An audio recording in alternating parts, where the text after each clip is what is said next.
ನಮಸ್ಕಾರ ವೀಕ್ಷಕರೇ. ಉತ್ತರದಲ್ಲಿ ಐಸ್ ಅನ್ನೋದು ಅತಿಯಾಗಿ ಕರಗ್ತಾ ಇದೆ. ಈ ವಿಷಯಗಳನ್ನ ಎಲ್ಲರೂ ಹೇಳ್ತಾನೆ ಇದ್ದಾರೆ, ನಾವು ಈ ವಿಷಯಗಳ ಬಗ್ಗೆ ಡಿಸ್ಕಸ್ ಮಾಡ್ತಾನೆ ಇದ್ದೀವಿ.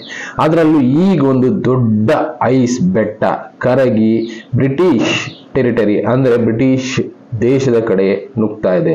ಸಮುದ್ರದಲ್ಲಿ ಈ ಐಸ್ ಬೆಟ್ಟಗಳು ಕರಗ್ತಾ ಇದೆ, ಇದರಿಂದ ಕಾಯಿಲೆಗಳು ಬರೋ ಚಾನ್ಸಸ್ ಇದೆ. ಅಂಟಾರ್ಟಿಕಾದಲ್ಲಿ ಆಗಿರುವಂತ ಬದಲಾವಣೆ ಇದು ಬೆಟ್ಟದ ರೀತಿ ಕಾಣುವಂತ ಒಂದು ಐಸ್ ಲ್ಯಾಂಡೇ ಕರಗ್ತಾ ಇದೆ ಅನ್ಕೊಳ್ಳಿ. ನಮ್ಮ ಲೆಕ್ಕಾಚಾರದ ಲೆಕ್ಕಕ್ಕೆ ಮಾತಾಡ್ಬೇಕಾದ್ರೆ ಲಕ್ಷಾಂತರ ಟನ್ಗಳಿರುವಂತ ಐಸ್ ಬಂಡೆ ಸೌತ್ ಜಾರ್ಜಿಯಾ ಕಡೆ ಟ್ರಾವೆಲಿಂಗ್ ಮಾಡೋದಕ್ಕೆ ಶುರು ಮಾಡಿದೆ. ಇದು ಒಳ್ಳೇದಕ್ಕ ಕೆಟ್ಟದಕ್ಕ ಅಂತ ಯೋಚನೆ ಮಾಡ್ತಾ ಇದ್ದಾರೆ ಸೈಂಟಿಸ್ಟ್ಗಳು. ಇದರಿಂದ ಎಷ್ಟೆಷ್ಟು ರಿಸರ್ಚ್ಗಳು ಮಾಡ್ತಾ ಇದ್ದಾರೆ, ಪ್ಲಸ್ ಅದರಲ್ಲಿ ಎಷ್ಟೆಷ್ಟು ಬ್ಯಾಕ್ಟೀರಿಯಾಗಳು ಕೂಡ ರಿಲೀಸ್ ಆಗುವಂತ ಚಾನ್ಸಸ್ ಇದೆ. ಇನ್ನು ಇದೇ ರೀತಿ ಐಸ್ ಬಂಡೆಗಳು ಕರಗ್ತಾ ಹೋದ್ರೆ ಮುಂದೆ ಒಂದು ದಿನ ಅಲ್ಲಿರುವಂತ ಪ್ರಾಣಿ ಸಂಕುಲಕ್ಕೆ ದೊಡ್ಡ ಕಂಟಕ ಆಗುತ್ತೆ ಅಂತಾನೆ ಎಚ್ಚರಿಸ್ತಾ ಇದ್ದಾರೆ. ಜೊತೆಗೆ ಸಮುದ್ರದಲ್ಲಿ ಈ ಕಾರ್ಬನ್ ವೇರಿಯೇಷನ್ ಅನ್ನೋದು ಸೃಷ್ಟಿ ಆಗಬಹುದು. ಒಂದು ಬ್ಯಾಲೆನ್ಸ್ ಅನ್ನೋದಿರುತ್ತೆ ಸಮುದ್ರದಲ್ಲಿ, ಅಂತ ಬ್ಯಾಲೆನ್ಸ್ ಅನ್ನೋದ್ರಲ್ಲಿ ವೇರಿಯೇಷನ್ ಆಗುತ್ತೆ ಈ ಐಸ್ ಬಂಡೆಗಳು ಸಮುದ್ರ ಸೇರಿದಾಗ.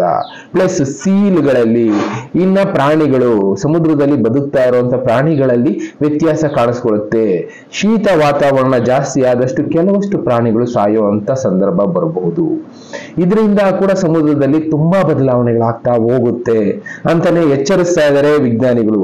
ಈಗ ಈ ಉತ್ತರ ಭಾಗದಲ್ಲಿ ಕರಗ್ತಾ ಇದೆಯಲ್ಲ, ಈ ಐಸ್ ವಾಟರ್ ಕಲೆಕ್ಟ್ ಮಾಡಿ ಅದರಲ್ಲಿರುವಂತ ಕಂಟೆಂಟ್ ನೆಲ್ಲ ರಿಸರ್ಚ್ ಮಾಡಿ ಜನರಿಗೆ ತಿಳಿಸುವಂತ ಕೆಲಸ ಸೈಂಟಿಸ್ಟ್ಗಳು ಮಾಡ್ತಾ ಇದ್ದಾರೆ. ಹೌದು, ಇದರಲ್ಲಿ ಏನೇನೋ ಮಿನರಲ್ಸ್ ಎಲ್ಲ ಇದೆ, ಬಟ್ ಇಟ್ ಮೈಟ್ ಬಿ ಅಂದ್ರೆ ಒಂದೊಂದು ಸಲ ಹೇಳೋದಕ್ಕಾಗೋದಿಲ್ಲ, ಇದರಿಂದ ನೆಗೆಟಿವ್ ಇಂಪ್ಯಾಕ್ಟ್ ಆಗೋ ಚಾನ್ಸಸ್ ಇರುತ್ತೆ ಅಂತಾನೆ ಎಚ್ಚರಿಸ್ತಾ ಇದ್ದಾರೆ ಸೈಂಟಿಸ್ಟ್ಗಳು.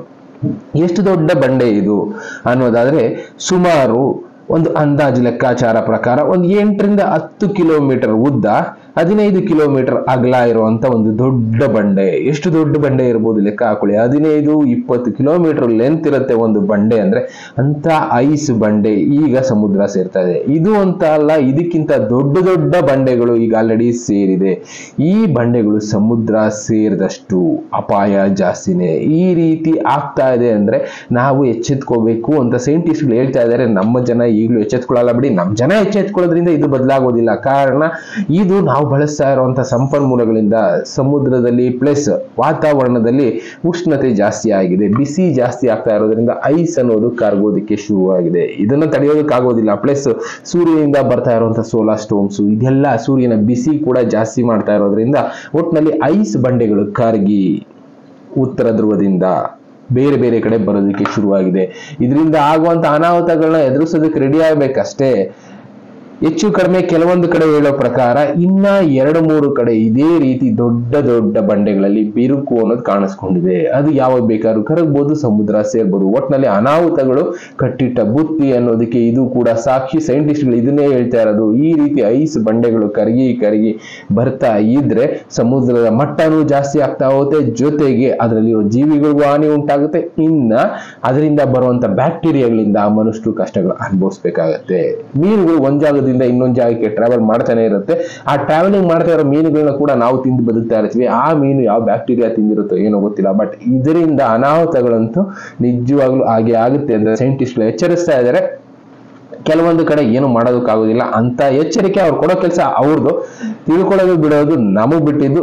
ಈ ಐಸ್ ಬಂಡೆ ಸದ್ಯಕ್ಕೆ ಬ್ರಿಟನ್ ದೇಶದ ಕಡೆ ನುಗ್ತಾ ಇದೆ. ನೋಡೋಣ ಮುಂದೆ ಏನೇನಾಗುತ್ತೆ. ಇದರಿಂದ ಆಗುವಂತ ಅನಾಹುತಗಳನ್ನ ಎದುರಿಸೋದಕ್ಕೆ ಎಲ್ಲಾ ದೇಶಗಳು ಸಿದ್ಧತೆ ಮಾಡ್ಕೊಳ್ತಾ ಇದೆ. ಅಂದ್ರೆ ನಾವು ಸ್ವಲ್ಪ ಎಚ್ಚೆತ್ಕೊಳ್ಳೋದು ಒಳ್ಳೇದು ಅನ್ಸುತ್ತೆ. ದೊಡ್ಡ ದೊಡ್ಡ ಐಸ್ ಬಂಡೆಗಳು ಯಾವ ರೀತಿ ಇದೆ ಕಾಣಿಸ್ತಾ ಇದೆಯಲ್ಲ, ಈ ರೀತಿ ಐಸ್ ಬಂಡೆಗಳು ಕರಗಿ ಮುಂದಿನ ದಿನಗಳಲ್ಲಿ ಇನ್ನೂ ಜಾಸ್ತಿ ಬರುವಂತ ಚಾನ್ಸಸ್ ಇರುತ್ತೆ. ಒಟ್ಟಿನಲ್ಲಿ ಅಂಚಿನ ಸಮಯ ಅಂತಾರಲ್ಲ, ಪ್ರಾಣಿ ಸಂಕುಲ ಅಲ್ಲಿ ಉಳುಗೋಸ್ಕರ ಒದ್ದಾಡ್ತಾ ಇದೆ. ಎಷ್ಟೆಷ್ಟೋ ಕಡೆ ಐಸ್ ಇಲ್ಲದೆ ಪ್ರಾಣಿಗಳು ಸಂತಾನೋತ್ಪತ್ತಿ ಕೂಡ ಆಗ್ತಾ ಇಲ್ಲ. ಅಂತ ಪರಿಸ್ಥಿತಿನ ಎದುರಿಸ್ತಾ ಇದ್ದೇವೆ. ಬದುಕೋದಕ್ಕೆ ಆಶ್ರಯಗಳಿಲ್ಲದೆ ಇರೋ ಪರಿಸ್ಥಿತಿ ಈಗ ಆಲ್ರೆಡಿ ಪ್ರಾಣಿಗಳಿಗೆ ಸೃಷ್ಟಿಯಾಗಿದೆ. ಇದಕ್ಕೆ ಕಾರಣ ಯಾರು? ನಾವೇ ಅಲ್ವಾ? ನಾವು ಮಾಡಿರೋದನ್ನ ನಾವೇ ತಿನ್ಬೇಕಾಗತ್ತೆ. ಅಂತ ಪರಿಸ್ಥಿತಿ ಮುಂದಿನ ದಿನದಲ್ಲಿ ಬರುತ್ತೆ. ಅದನ್ನ ಎದುರಿಸೋದಕ್ಕೆ ಸಿದ್ಧ ಆಗೋಣ ಅಷ್ಟೇ.